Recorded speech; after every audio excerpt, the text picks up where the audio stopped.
യാത്ര ടുഡേ എന്ന യൂട്യൂബ് ചാനലിലൂടെ നിരന്തരം യാത്രകളുടെ വീഡിയോകൾ പങ്കുവെക്കുന്നയാളാണ് ദിൽഷാദ്.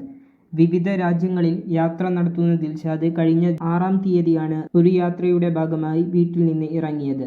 6 ദിവസം മുമ്പാണ് അവസാനമായി യൂട്യൂബ് ചാനലിൽ വീഡിയോ പങ്കുവച്ചത്. 4 ദിവസമായി യാതൊരു വിവരവുമില്ല. കുടുംബം തേഞ്ഞിപ്പലം പോലീസ് സ്റ്റേഷനിൽ പരാതി നൽകിയിട്ടുണ്ട്.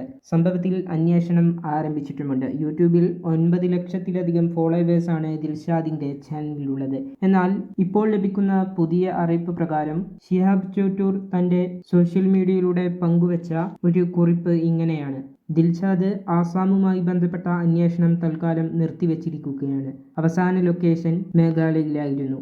ഇതിനു മുമ്പ് മേഘാലയയിൽ വെച്ച് കുറച്ച് ദിവസം മുമ്പ് ഒരു സുഹൃത്ത് ഇദ്ദേഹത്തെ കണ്ടതായും പോലീസിൽ വിവരം ലഭിച്ചിട്ടുണ്ട്.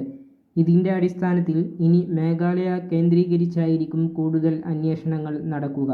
എൻ്റെ സുഹൃത്തും മാധ്യമപ്രവർത്തകനുമായ വളാഞ്ചേരിയിലെ മുഹ്സിൻ ഇന്നലെ രാത്രി 37 സെക്കൻഡോളം ദിൽഷാദിന്റെ ഫോൺ പ്രവർത്തനത്തിൽ കണ്ടതിനെ തുടർന്ന് തേഞ്ഞിപ്പലം പോലീസിൽ അറിയിക്കുകയും ചെയ്തിരുന്നു. തുടർന്ന് കുടുംബവുമായും മേഘാലയ പോലീസിലെ ഉദ്യോഗസ്ഥരുമായും ഞങ്ങൾ നിരന്തരം ബന്ധപ്പെടുന്നുണ്ട്. ഏറ്റവും പുതിയ വിവരമനുസരിച്ച് അന്വേഷണം മേഘാലയ കേന്ദ്രീകരിച്ചാണ് പുരോഗമിക്കുന്നത് എന്നാണ് ഷിഹാബ് ചോറ്റൂർ തന്റെ സോഷ്യൽ മീഡിയ പ്ലാറ്റ്ഫോമിലൂടെ അറിയിക്കുന്നത്.